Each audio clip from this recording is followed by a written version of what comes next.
तो दोस्तों एक बार फिर से स्वागत है आपका हमारे चैनल बिगिनर्स बैंकिंग में। आज का टॉपिक है गवर्नमेंट सिक्योरिटीज। दोस्तों वीडियो को स्किप करने से पहले आप ये बातें समझ लीजिए कि आखिर ये टॉपिक पढ़ना क्यों जरूरी है। आखिर इस टॉपिक में ऐसा क्या है, हमें क्यों कंप्लीट करना चाहिए। तो इस सवाल का जवाब पहले आप जान लीजिए, उसके बाद वीडियो को स्किप करना हो तो कर लीजिए, लेकिन पहले आप समझ लीजिए कि मैं क्या कहने की कोशिश कर रहा हूँ। ध्यान से देखिएगा, ये गवर्नमेंट सिक्योरिटीज टॉपिक पढ़ना क्यों जरूरी है, क्योंकि मैं सिर्फ फॉर एग्जांपल के तौर पे आपके लिए यहाँ पे 4 डेफिनेशंस लेके आया हूं।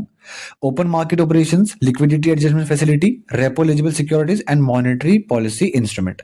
अगर इस हर एक टर्म के अंदर आप नोटिस करेंगे, ध्यान देंगे, तो हर एक जगह पे government securities, government securities, government securities, government securities. और ये सिर्फ इन 4 डेफिनेशंस की बात नहीं कर रहा हूं मैं, यहां तक कि आप बैंकिंग अवेयरनेस की कोई भी किताब उठाकर देखेंगे तो हर एक टॉपिक के अंदर, हर एक डेफिनेशन के अंदर आपको ये गवर्नमेंट सिक्योरिटीज वाला वर्ड जरूर देखने को मिलेगा।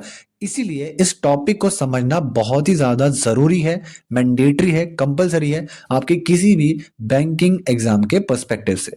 तो बिना टाइम वेस्ट किए स्टार्ट करते हैं। सबसे पहले आखिर ये गवर्नमेंट सिक्योरिटीज क्या होता है। ये गवर्नमेंट सिक्योरिटी क्या होता है सबसे पहले जानते हैं। डेफिनेशन अगर मैं आपको बताऊं अपनी हिंदी भाषा में, जो मैंने खुद से बनाया है, गवर्नमेंट सिक्योरिटीज वो फाइनेंशियल इंस्ट्रूमेंट्स होते हैं जो सेंट्रल या स्टेट गवर्नमेंट पैसे बोरो करने के लिए इशू करती है। अगर आपको ऐसे समझ में नहीं आ रहा है ना, तो ऐसे समझ लीजिए कि ये एक अग्रीमेंट होता है। ये अग्रीमेंट होता है गवर्नमेंट के बीच में और वो बंदा जो उस गवर्नमेंट सिक्योरिटी को खरीद रहा है। गवर्नमेंट और उस पर्सन के बीच में एक एग्रीमेंट होता है कि आप अभी ये जो बॉन्ड है या शेयर्स हैं हमसे खरीद लीजिए, या हमसे ये गवर्नमेंट सिक्योरिटी खरीद लीजिए, और आपको कुछ फिक्स्ड पीरियड ऑफ टाइम के बाद हम आपको प्रॉफिट के साथ आपका पैसा वापस कर देंगे। तो उस अग्रीमेंट को कहा जाता है गवर्नमेंट सिक्योरिटीज। अब वो गवर्नमेंट सिक्योरिटीज अलग अलग टाइप्स की होती हैं, ठीक है। और वो गवर्नमेंट सिक्योरिटीज जो होती हैं उन्हें कौन इशू करता है, तो सेंटर और स्टेट गवर्नमेंट उन गवर्नमेंट सिक्योरिटीज को इशू करती हैं, यानी मार्केट में लेकर आती हैं। उनका पर्पस क्या होता है, उनका पर्पस होता है डेवलपमेंट एंड एक्सपेंडिचर के लिए, ठीक है। यानी कि जो भी उन्हें पैसा वहां से मिलेगा वो उसे डेवलपमेंट के लिए ही खर्च करेंगे।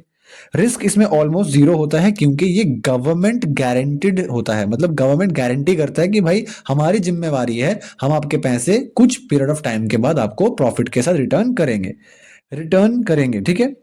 यूजर्स इसमें मतलब जो आपका ये क्या कहते हैं, जो आप गवर्नमेंट सिक्योरिटीज खरीदते हैं, तो कौन कौन खरीदता है, मतलब सिर्फ क्या मार्केट में जो चुनिंदा पर्सन होते हैं, नहीं, बल्कि हर एक बैंक खरीदता है, आरबीआई खरीदता है, फाइनेंशियल इंस्टीट्यूशंस खरीदते हैं।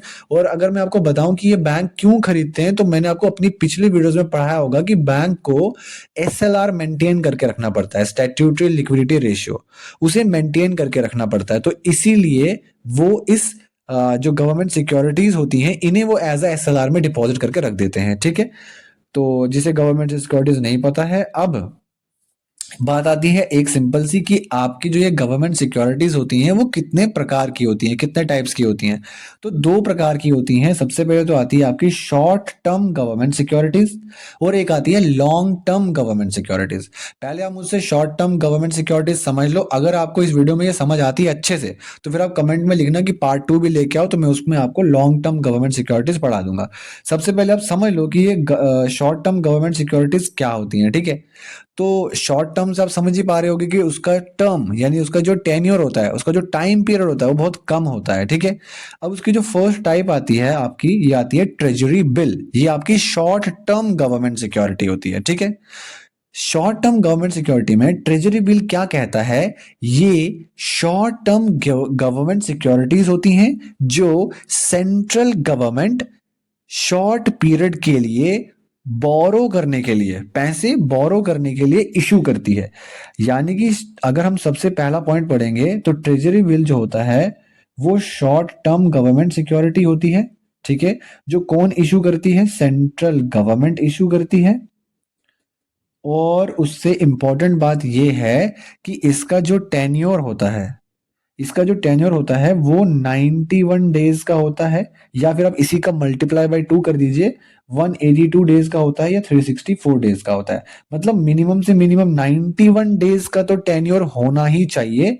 182 डेज एंड 364 डेज ये आपका मैक्सिमम टेन्योर होता है। मैं एग्जांपल से समझाऊंगा अभी, अगर अभी समझ में नहीं भी आ रहा होगा ना तो आप वेट करना, एग्जांपल से पूरा कॉन्सेप्ट एक साथ क्लियर हो जाएगा, ठीक है। पहली इंपॉर्टेंट चीजें जो याद रखनी है कि ये एक शॉर्ट टर्म गवर्नमेंट सिक्योरिटी है। सेंट्रल गवर्नमेंट इसे इशू करता है। क्यों इशू करता है? पैसे बोरो करने के लिए, ठीक है। टेन्योर होता है 91 डेज का, 182 डेज का एंड 364 डेज का, ठीक है। नेक्स्ट अब हम बात करते हैं आपके एग्जाम्पल की, जिससे आपका कॉन्सेप्ट एकदम से तोता उड़ जाएगा, ठीक है। ध्यान से देखिएगा एग्जाम्पल से कैसे समझते हैं। बहुत ही बेसिक एग्जाम्पल लेंगे। इसमें तीन चीजें होती हैं, एक होती है फेस वैल्यू, एक होता है आपका इशू प्राइस, समझाऊंगा अभी थोड़ी देर। फेस वैल्यू, इशू प्राइस, और एक होता है आपका मैच्योरिटी पीरियड, है ना। मैच्योरिटी पीरियड कंप्लीट होने पे आपको पैसा वापस मिल जाता है, ठीक है। मान लीजिए कि आपने कोई ट्रेजरी बिल जो है वो खरीदा है, ठीक है, और उसकी जो प्राइस है गवर्नमेंट कहती है कि भाई हमने तो वो 100 रुपए का बेचना है जी, हमने 100 रुपए का बेचना है। लेकिन आपको लास्ट में नेगोशिएशन वगैरह करते वक्त जो है वो कितने में पड़ जाता है? आपको 90 रुपए में पड़ जाता है। कितने में पड़ जाता है? 90 रुपए में, ठीक है। एक बात जो खास इंपॉर्टेंट है, जिसको स्टार मार्क कर देना आपने, कि आपने ट्रेजरी बिल के अंदर आपको कोई भी इंटरेस्ट नहीं मिलता है।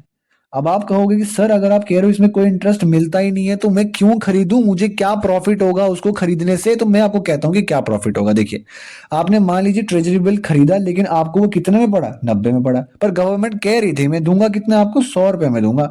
पर लास्ट में बातचीत करते हुए 90 तक रेट उसका पहुंच गया। अब गवर्नमेंट कहती है कि भाई ठीक है तो ले ले अभी मुझसे 90 रुपए में। लेकिन जब आपका जो 91 डेज का, मान लीजिए कि उन्होंने कहा कि मैं 91 दिन के बाद, 91 डेज के बाद आपका पैसा आपको लौटा दूंगा, लेकिन 90 रुपए नहीं लौटाऊंगा, पूरे के पूरे 100 रुपए लौटाऊंगा। अब मान लो आपने वो ट्रेजरी बिल जब खरीदा तो आपने कितने में खरीदा? वो 90 में खरीदा। पर जब आपका टाइम पीरियड यानी ये 91 डेज कंप्लीट हो जाएंगे तो आपको कितना मिलेगा? 100 रुपया मिलेगा। यानी आपके जो 10 रुपए होंगे ये आपको क्या मिलेगा? प्रॉफिट मिलेगा। अब आप बोलोगे सर 10 रुपए के पीछे मैं 91 डेज का वेट करूंगा, हद है यार, ये भी कोई प्रॉफिट वाली बात हुई? तो आप इसी अमाउंट को ना थोड़ा सा बढ़ा के देखो। अब अगर मैं 100 की जगह पे यहाँ पे लाख कर दूंगा कि 100 लाख रुपए, ठीक है, और ये आपके कितने हैं यहाँ पे? 90 लाख रुपए। यानी कि गवर्नमेंट ने कहा कि मैं आपको ट्रेजरी बिल दूंगा 100 लाख रुपए का, लेकिन आपको जब इशू प्राइस था तो आपने बोला कि भाई मैं तो 90 लाख रुपए दूंगा, अगर आप दोगे तो ठीक है वरना मैं नहीं लूंगा। तो उन्होंने कहा चल ठीक है तो 90 लाख में ले जा। लेकिन जब मैच्योरिटी पीरियड कंप्लीट होगा ना तो गवर्नमेंट आपको पूरे के पूरे 100 लाख ही वापस करती है, उसको पूरे 100 लाख ही देने पड़ते हैं, ठीक है। वो पूरा 100 लाख देगा। तो अब आप बताओ आपको कितने का प्रॉफिट हुआ यहाँ पे? क्या 10 रुपए का? नहीं, अब आपको यहाँ पे 10 लाख रुपीज का प्रॉफिट हुआ। तो अब आपने देखा कि 91 डेज के अंदर आपको कितना प्रॉफिट हुआ? 10 लाख रुपीज का प्रॉफिट हुआ। तो ये होता है यहाँ पे प्रॉफिट ऐसे मिलता है आपको, कोई इंटरेस्ट नहीं मिलता यहाँ पे आपको। इस चीज का आपको खास करके ध्यान रखना है, ठीक है। अब जो आपके एग्जाम के इंपॉर्टेंट पॉइंट ऑफ व्यूज हैं तो वो आपको यही याद रखना है, यहाँ पे इंपॉर्टेंट एग्जाम पॉइंट जो है कि इसमें आपको कोई भी इंटरेस्ट नहीं मिलता है, सबसे पहली चीज, ठीक है। और इसमें आपको क्या होता है? कूपन जीरो कूपन सिक्योरिटी होती है। ये जीरो कूपन सिक्योरिटी का मतलब क्या होता है? इसी को कहते हैं नो इंटरेस्ट को ही कहते हैं जीरो कूपन सिक्योरिटी, इसी को कहते हैं ये। लेकिन बैंकिंग टर्म्स में कहते हैं कि जीरो कूपन सिक्योरिटी है भाई ये। जीरो कूपन सिक्योरिटी मतलब इसमें आपको कोई इंटरेस्ट नहीं मिलेगा, ठीक है। और मोस्टली एसएलआर के अंदर, मतलब ये ट्रेजरी बिल्स होते हैं ना, ये बैंक्स वगैरह अपने पास रखते हैं किसके लिए? मोस्टली एसएलआर को कंप्लीट करने के लिए। यानी जो एसएलआर होता है उसे मेंटेन करने के लिए मोस्टली ट्रेजरी बिल्स का इस्तेमाल किया जाता है। नेक्स्ट हम बात करने वाले हैं आपके कैश मैनेजमेंट बिल के बारे में। ये भी आपका सेम टू सेम जैसा आपका ट्रेजरी बिल होता है ना वैसे ही होता है। बस जो पिछला वाला आपने ट्रेजरी बिल पढ़ा वो था शॉर्ट टर्म गवर्नमेंट सिक्योरिटी, पर ये हो जाती है very short term government security. बहुत ही छोटा टर्म रहता है इसमें। उसमें 91 डेज का था, 182 डेज का था एंड 384 डेज का टर्म था। लेकिन जो इसमें टर्म है ना वो सिर्फ 91 डेज से भी लेस का रहेगा। यानी 91 दिन से भी कम दिन के लिए आपका पैसा गवर्नमेंट के पास रहता है, और वो आपको कुछ ही समय के बाद आपका पैसा वापस दे देते हैं विद सेम टू सेम। जैसे प्रॉफिट हमने देखा कि पिछले वाले उन्होंने प्रॉफिट कमाया, इसमें भी वो सेम टू सेम वैसे ही प्रॉफिट कमाते हैं। इसमें भी आपको कोई इंटरेस्ट नहीं मिलता है। इसमें भी आपको कोई इंटरेस्ट नहीं मिलता है। ये भी आपका बिल्कुल क्या होता है, जीरो कूपन सिक्योरिटी होती है। ठीक है। अगर इसके मैं एग्जाम के इंपॉर्टेंट पॉइंट्स बताऊं आपको कि इसमें आपको क्या पॉइंट्स याद रखने हैं, तो इसमें भी पहला पॉइंट तो ये है कि ये भी आपका क्या है, जीरो कूपन सिक्योरिटी है, जीरो कूपन सिक्योरिटी है। ठीक है। और वेरी वेरी शॉर्ट टर्म, बहुत ही कम समय के लिए गवर्नमेंट अपने पास पैसे रखती है।